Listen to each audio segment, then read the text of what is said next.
नमस्कार जी। प्रस्तुत वीडियो में बताया गया है कि सिंगल फेस और थ्री फेस में कितने एम्पियर्स होते हैं, क्योंकि इसी तरह का सवाल कई लोगों के मन में होता है। तो यहाँ पर जैसा कि आप जानते हैं सिंगल फेस में 230 वोल्ट और थ्री फेस में 400 वोल्ट होती है। तो अगर सिंगल फेस का 1 किलोवाट का लोड है तो आपकी एम्पियर जो बनेगी वो बनेगी 5.5 एम्पियर और यहाँ पर पावर फैक्टर 0.8 लिया गया है। अगर यही आपका 1 किलोवाट का लोड थ्री फेस का है तो एम्पियर बनेगी 1.8 एम्पियर।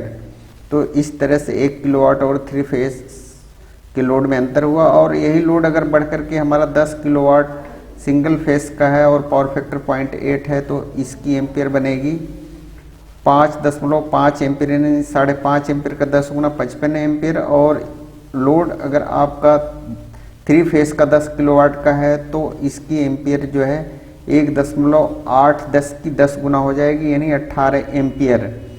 अब कई बार सवाल आता है कि किलोवाट केवीए में लोड हो तो फिर क्या होगा, तो 10 केवीए बराबर होगा 12.50 केवीए, यानी 12.5 केवीए। यहाँ पर पावर फैक्टर 0.8 है और एम्पियर इस तरह से हुआ 55 एम्पियर। और यही लोड 10 किलोवाट और 12.5 केवीए का थ्री फेस का है और यहाँ पर पावर फैक्टर 0.8 है तो आपकी एम्पियर बन जाएगी 1.8 की 10 गुना, यानी 18 एम्पियर। अब देखिए कि 1 केवीए सिंगल फेस का आपका लोड है तो एम्पियर बनेगी 4.5 और यहाँ पर 230 वोल्ट पर सटीक एम्पियर जो होगी वो 4.35 एम्पियर होगी। तो आप लमसम 4.5 एम्पियर मान लें। और 1 केवीए का थ्री फेस का लोड है तो इसकी एम्पियर होगी 1.5। इस तरह से सिंगल फेस और थ्री फेस में तकरीबन 3 गुना का अंतर हुआ।